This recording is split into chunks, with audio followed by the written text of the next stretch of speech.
Hey guys, it's Tiffany from A Different Chick Farm and Orchard. Welcome to my kitchen.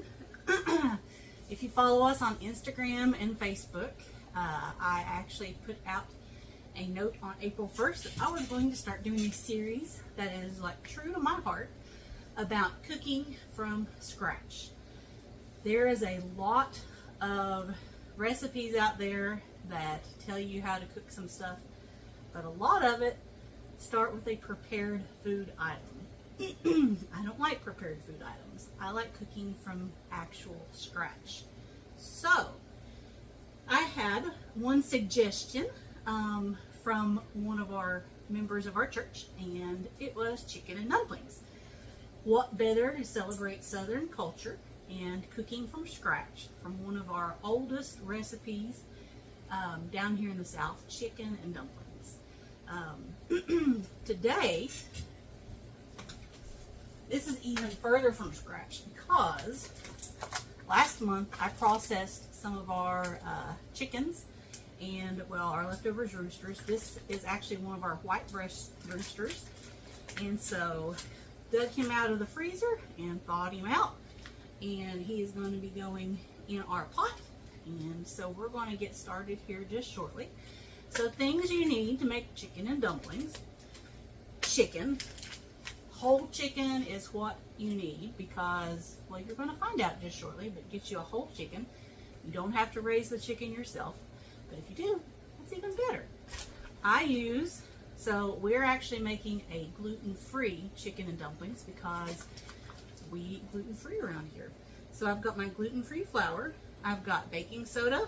Now, I buy baking soda in big bulk bags because I use it so much in different applications. I make laundry detergent and other things, so I buy it in big bags. I've got our non-GMO baking powder. This is something that you do have to look for because now the baking powder's got cornstarch in it, which is going to mostly be genetically modified. We stay away from that in this household. Black pepper, farm fresh eggs, organic milk, a little bit of pink sea salt, and thyme and rosemary. So let's get started with our chicken. Now,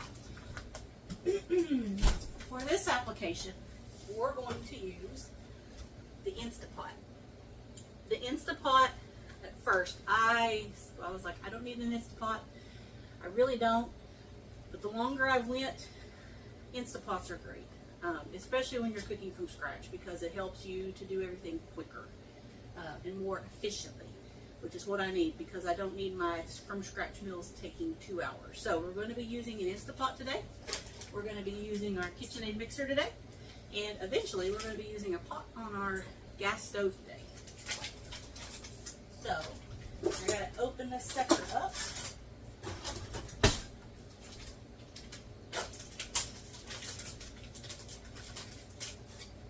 We vacuum seal all of our stuff that we put in the freezer because we don't want it to get freezer burnt. We want it to last as long as we can.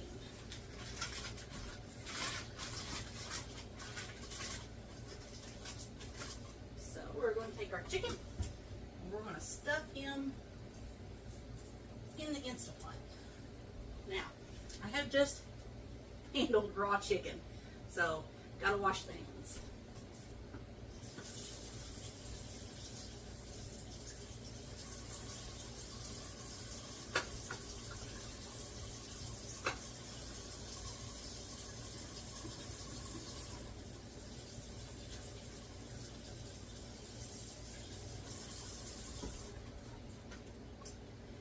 You'll notice my hand soap squirted.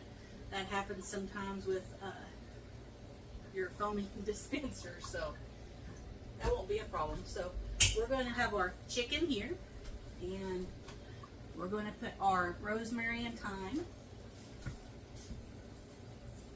Just sprinkle it in. Now, I am going to, as you can see, I got chicken in there. We're going to fill it up to that PC Max because this liquid that comes from the chicken is going to be our base for our chicken dumplings.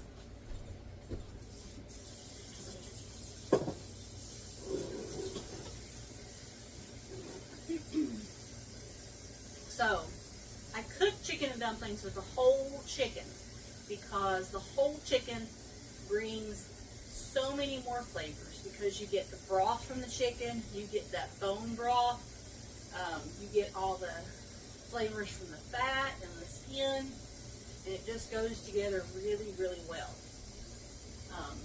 It also brings gelatin into the mix, which makes it set up really good.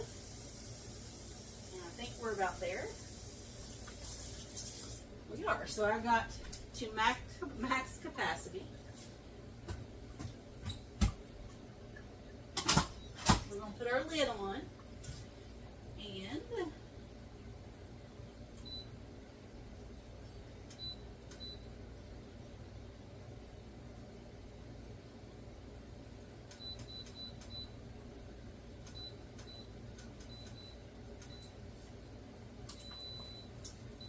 this part is going to take a long time. It's going to have, I'm pressure cooking the chicken for 1 hour. And I think I've got it.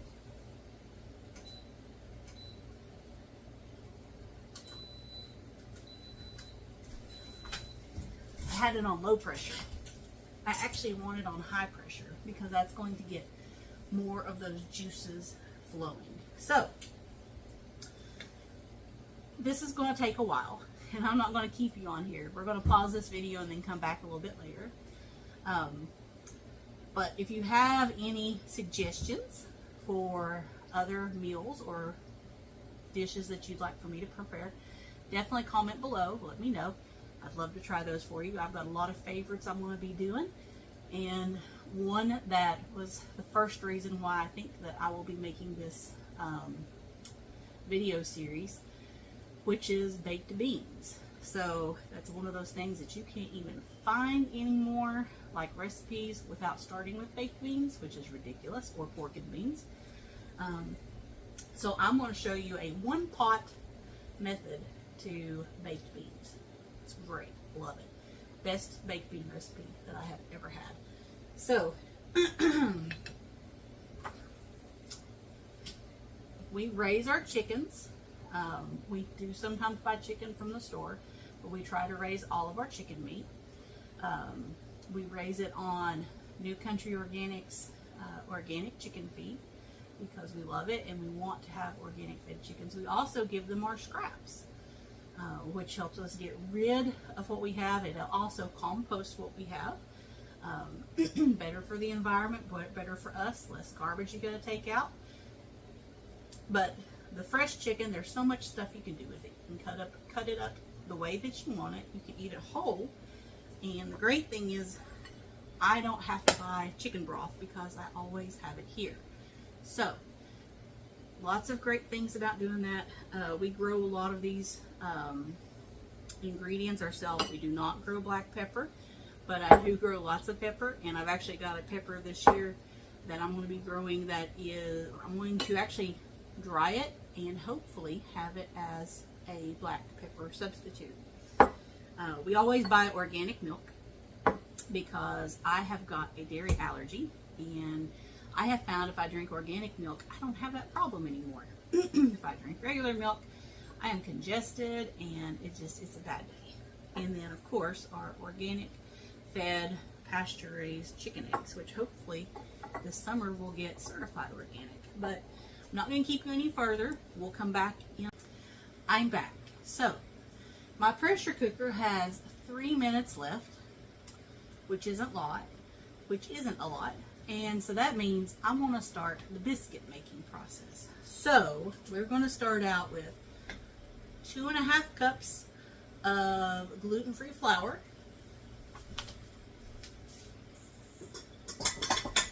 Right in the mixer. Now I forgot one ingredient that's right there, so I'll be right back.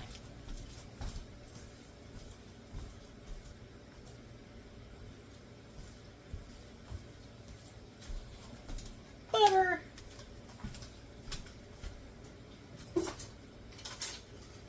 So I buy stick butter, real butter, literally it's cream, and I buy unsalted. You can buy it with salt, but we try to watch our salt intake around here.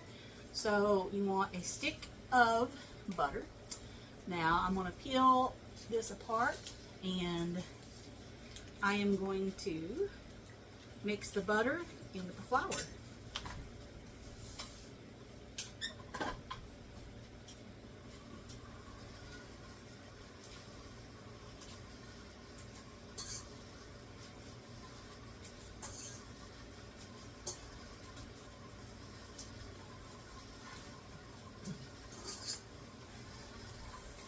Now, do you need a fancy KitchenAid mixer to cut your butter in your flour to make biscuits? No, you don't.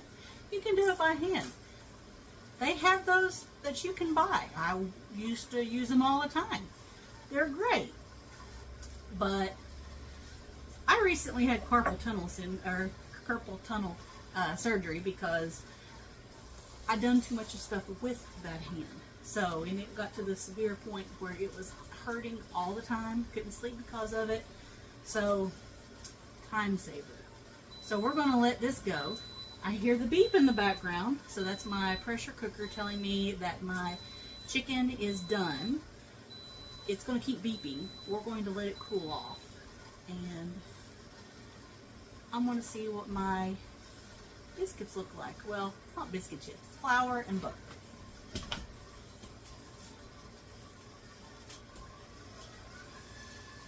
So I'm going to turn it up a little bit because I'm not real patient. You can let it go like that for a while. I'm just not one. But we are almost there. It's almost cut. So, if you are doing this with a regular biscuit recipe, and quite honestly, I can give you several things that I love as far as as a glutinous biscuit recipe. Alton Brown has a great southern biscuit recipe. There's probably several others, but I love Alton Brown, so I will, lead you to that direction. One thing when you're making gluten-free, though, it doesn't stick together because it doesn't have the gluten that binds. So xanthan gum is often used in gluten-free baking, but eggs also. So most of my flours have xanthan gum in them, but for the biscuits, I always use the eggs because they help bind it, makes it fluffy. It's great. I love them. So next, we're going to use our baking soda and baking powder, and we're going to put that in there and mix it in really good.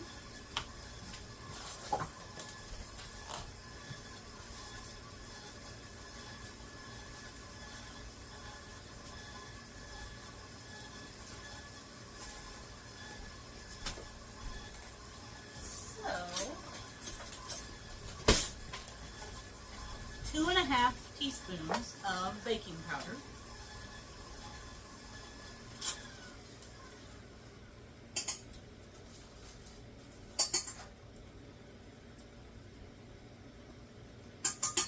Now, as you see, I am not exact, I am not precise. That is one thing about my cooking, I am not. But 2½ teaspoons of baking powder, ½ teaspoon of baking soda. You get a little bit more, you get a little bit less. It's not going to kill you. It's not going to change anything. So the butter's cut up, but now I want to mix these in so they get mixed in right, real nice. And next is going to be our eggs and our milk. So I'm going to give this just a minute.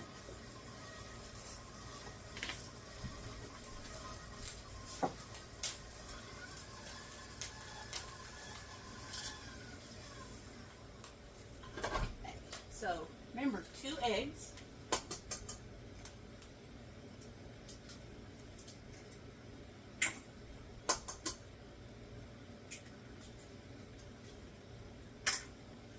and 3/4 cup of milk. Now, typically, this is much better done with buttermilk, but I have a hard time finding buttermilk that is organic. And I really don't like buying it not organic, so I just use regular milk, and it turns out okay. It actually turns out really good. If you had my biscuits before, bought them at markets and so forth, they still taste great. But just buttermilk makes them a little bit better. So buttermilk, 3/4 cup, is a much better way to go about it. I just didn't have it today. So we're going to mix this in.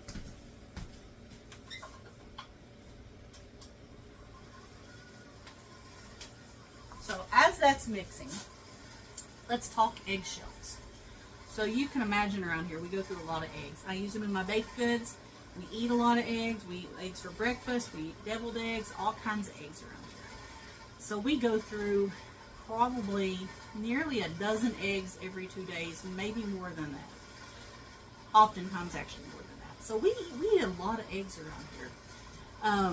We don't throw our eggshells in the garbage. We take our eggshells, I crunch them up, and I throw them out back into a raised bed that I have been putting eggshells in for a long time and let them compost down. Now, yes, it takes a long time for them to compost, but there's so much good stuff and good bacteria growing in that raised bed right now, it takes hardly any time to actually see those disintegrate. So that's what we do with our eggshells. Now, let's see what our chicken looks like.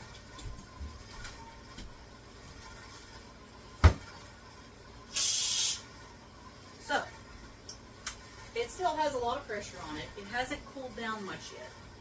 I don't want to wait on it probably another 10-15 minutes. So I'm going to release pressure on it.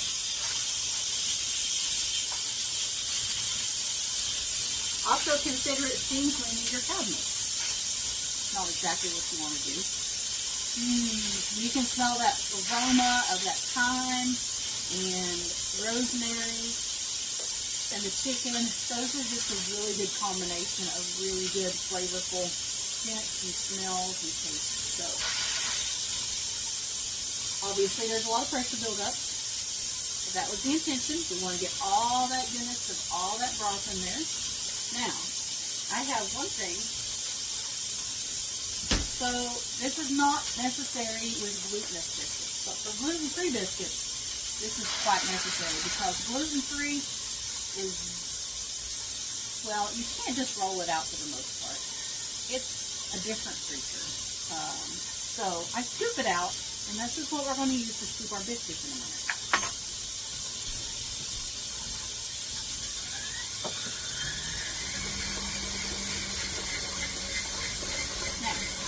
Also, the key to really good gluten-free bread is mixing the daylight out of it. Like, not just for a little bit, not for a few minutes, but mixing and mixing and mixing.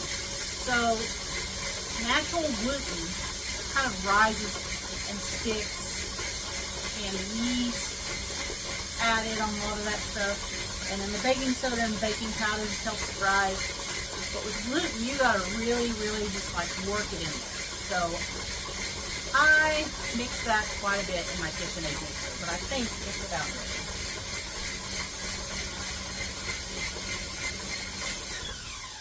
We're going to turn that off. And this is about done. There's almost no steam left to it. Now, I've also got my pot ready. I am going to need one thing though.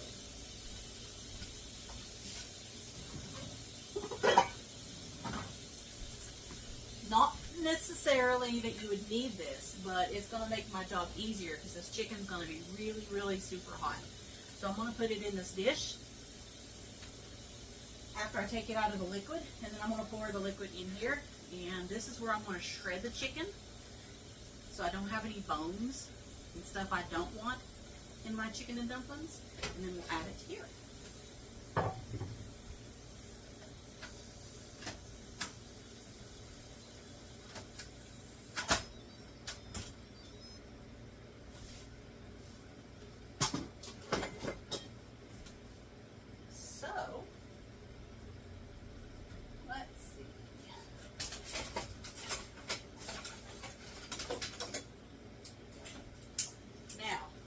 This is probably going to fall apart. And it is. This is no longer a whole chicken. It's pieces of a chicken. But that's okay. That's what we want. Makes it easier to shred the chicken that way.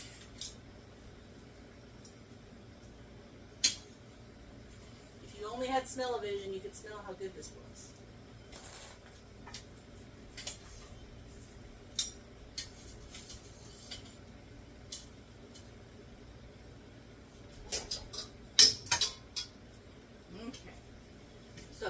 Majority of the chicken. There's probably a little bit left in there. So I'm going to pull this out and I am going to pour my liquid into my pot. A little bit more carefully so I don't splash it all over my shirt. Now, actually before I do the rest of this, so if you all can look at there, there's a little bit of glaze to the broth. So that is that fat and gelatin that I was telling you about earlier. That's what we want to give that really good flavor in our chicken and dumplings. Don't buy broth at the store.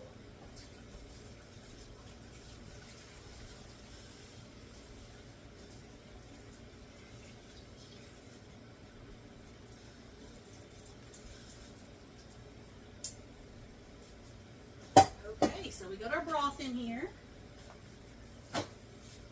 Now,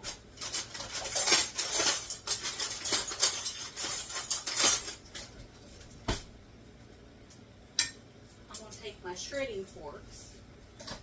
These are also serving forks, but I shred with them. And we're just going to shred this chicken. As you can see, let's see if I can move this around over here. So you all can see. There we go. So we're just going to take it, and there's not much shredding to do because this is falling off the bone. But you do want to take your bones because you don't want to eat those. And remove them.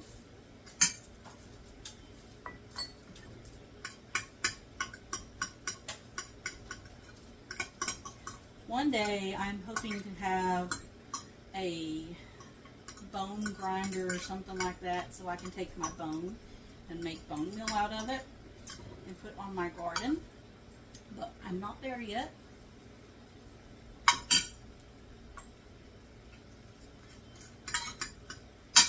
Now, when you pressure cook it, you definitely get some little bones stuck in there, so just kind of feel for them. Because nobody likes to have bones in their food. Nobody likes that surprise of a big bone getting stuck in their throat and choking. So make sure you get all those out. I thought that was a bone, but it's not. So, definitely getting there. Now, some of you all don't like dark meat on chicken, but dark meat is great and it retains a lot of flavor.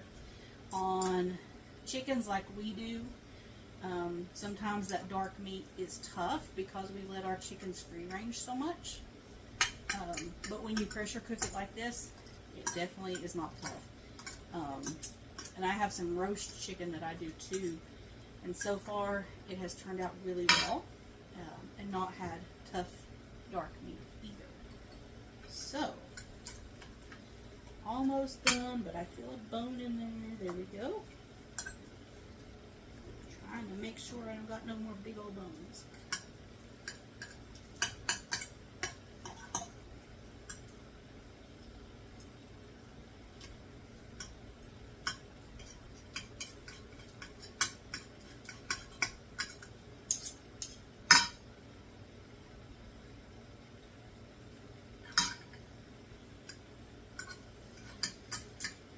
Okay, I kind of got the breastbones in here, but that's okay. We're going to leave them right there because I know where they are. So, we're going to take this.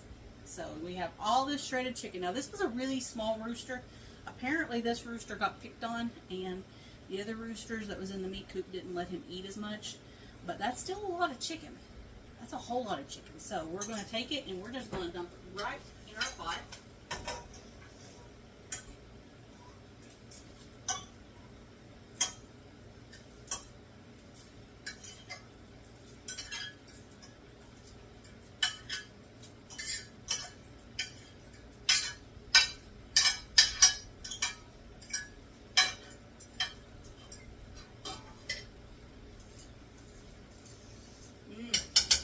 Yum. Okay, so I'm going to go ahead and stick this back over here so I can dispose of that later. Out of my way. We'll put that back here so you can remember what you're watching.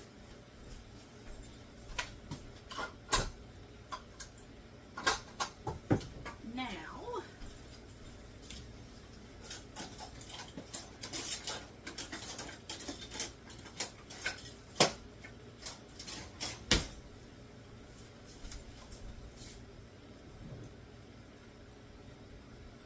I'm going to scrape off the excess biscuit dough from my mixer attachment because I want all this dough that I can because I love it and it tastes good. It's yummy.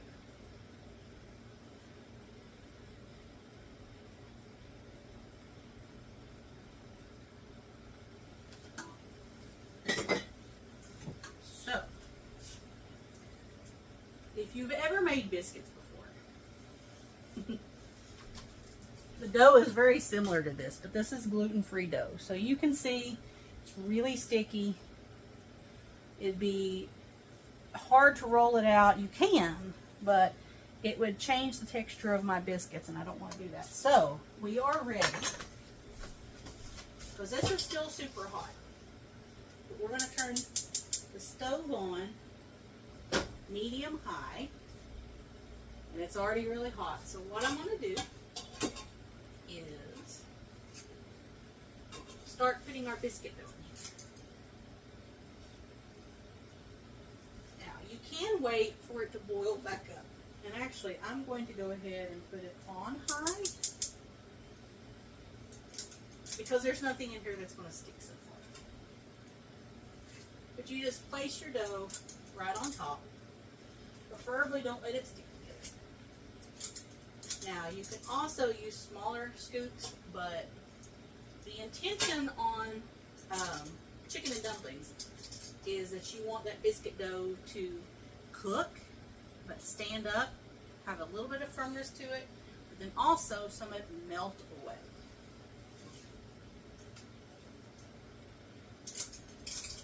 Because chicken and dumplings that's like a broth is no good.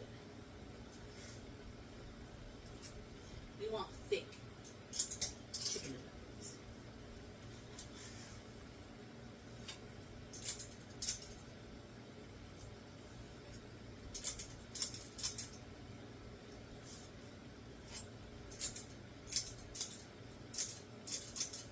Now, with cookie scoops, especially gluten-free, it starts sticking to the scoop after a while. You can use oil, but quite honestly, if you just roll it around in the broth, it works just as good. Now, if you're using it for other applications, you're definitely going to want to use oil on it or just deal with it. Normally, I just deal with it because I don't like the extra oil. But rolling it around in the broth, it just comes right back off again. So that's goals, and that's full intentions.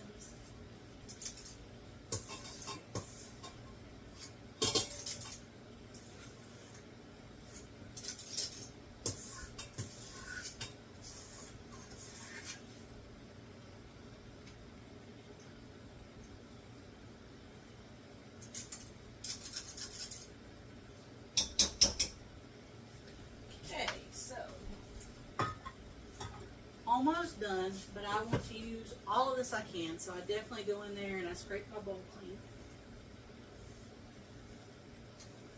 If my kids were here, my older adult kids, they would try to lick the bowl clean still, because especially one of them who really loves raw biscuit dough, and used to love butter.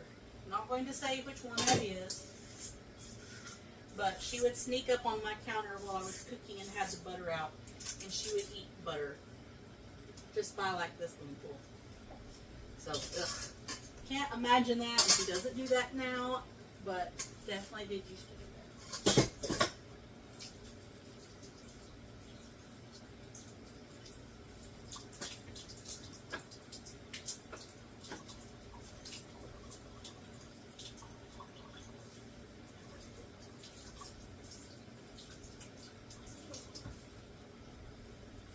So I don't need this on anymore, so we're just going to unplug that.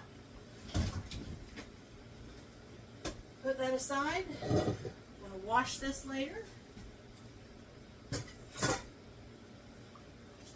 Actually got my dishwasher about ready to go. And we're just going to watch this cook. Now, we're going to add some black pepper. Now, I could tell you how much black pepper to add, but if you're like me, you're going to add what you want to add. And my amount of black pepper is not going to be your amount of black pepper. So the best way is just to add what you want and then taste it. Now, I'm also going to add a tad bit of salt. Not much, just a little. That's probably just like 1/4 of a teaspoon. Like I said, we don't need a lot of salt around here.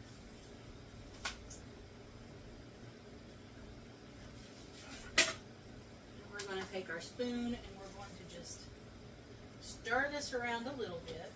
Not much, just a little. We want to just kind of get it going.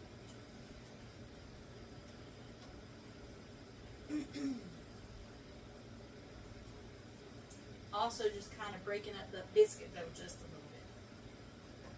Now, if you're like us, maybe you like a little extra. You like a little spice. So, if you're like us and you like a little spice, then you might want to reach down in your pepper cabinet and pick out some pepper seasoning like Korean dark green might do it. Ooh, I thought I was out of this one. There's a tiny bit of Mozambique peri peri. Ooh, Reza Macedonian is probably the perfect one. That's the one we're going to use. So the Reza Macedonian pepper is a really cool pepper. It has the webbing to it, like what a jalapeno, well, a classic jalapeno does when it matures. It gets those like rough lattice on it. So that's what a Reza Macedonian does. But it's a long pepper. It's not good for fresh eating. You can, but it's not good. But for drying and making into powder and flakes, it is a wonderful pepper. So I shook this up before I opened it, but so now I got hot pepper in my nose. So I'm going to add a little bit of this, and once again, it depends on totally what you like. You know, anywhere from 1/2 teaspoon to a teaspoon. For me, I'm actually preparing this for family members also tonight. So we're just going to kind of sprinkle some in there.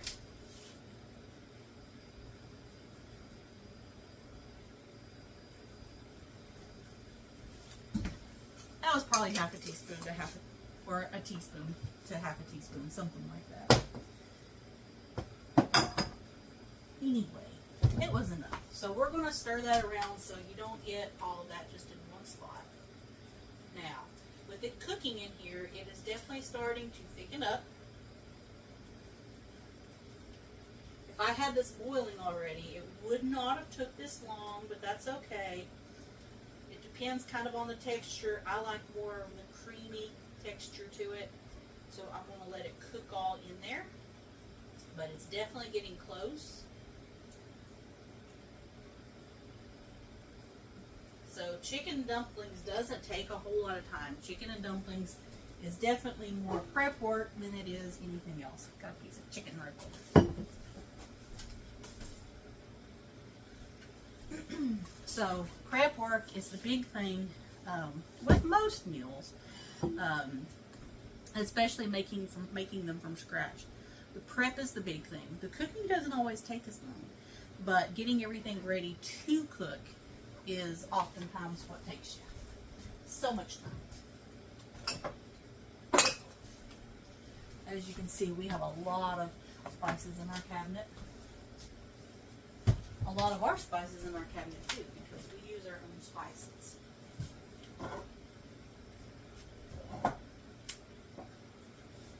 So it's getting thick. It is almost there. Probably another few minutes.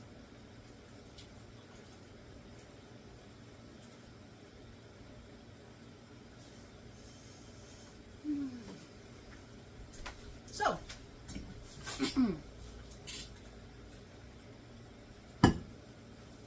have you ever had chicken and dumplings before? If you did you like them? Did you only have chicken and dumplings from Cracker Barrel? Or have you ever had homemade chicken and dumplings? Have you ever made chicken and dumplings before? What do you do different that's different than me? Or do you do anything different? So lots of questions there. Would love to hear your responses. So let's see. Lots of things to talk about.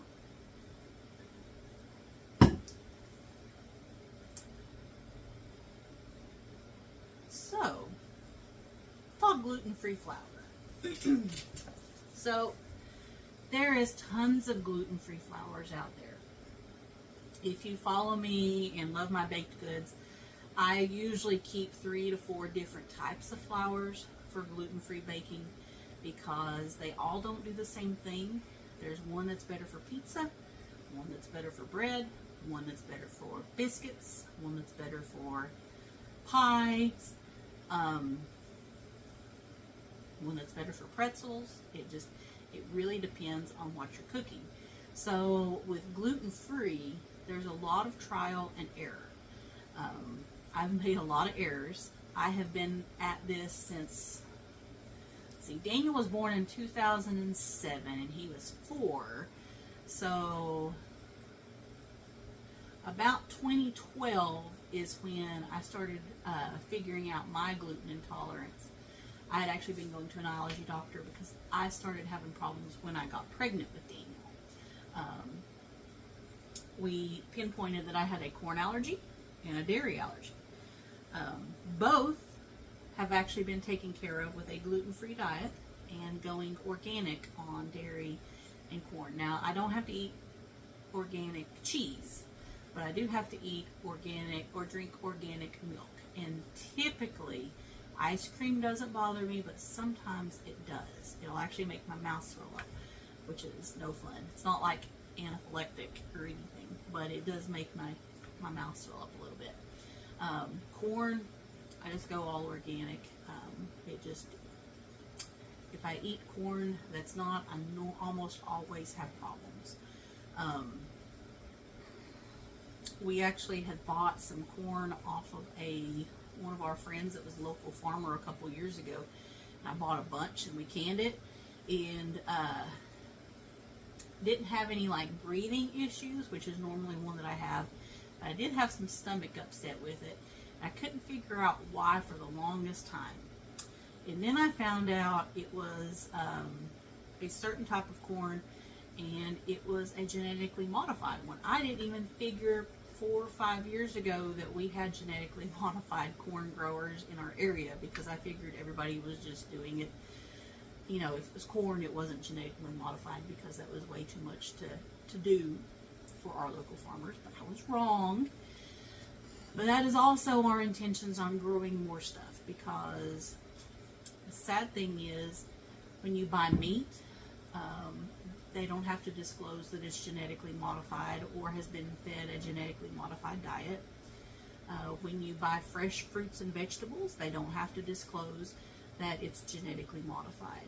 So when you go to the grocery store, you may be buying genetically modified potatoes. If you buy corn that's not organic, you can about guarantee it that it's going to be genetically modified. So always ask. They may tell you the truth. They may even not know that it's genetically modified. And now we have a new one. We have tomatoes. Tomatoes are now being genetically modified. As per last year, the big purple tomato that came out had several, like, regular seed suppliers had some that they were getting ready to release, and they didn't. They probably had a big loss on it because they were like, nope, we're not going to take the chance, even though the testing comes back it's non-GMO. They didn't want to take the chance on that, so I really respect them for that. Now, let's go check on our chicken and dumplings. They are boiling up nicely. It's thickening. So, if you didn't know, baking powder helps with like the thickening process. And when you put baking soda and baking powder in foods, that's what helps it, like biscuits, help them to be good and thick. Now, this is going to continue cooking, and we are going to be taking this to my mom's and eating it here shortly. And so it is quite thick right now, and I don't want to have it any thicker, so I'm going to go ahead and turn it off, because it's going to continue to cook a little bit more once we get there. So that's a little hot.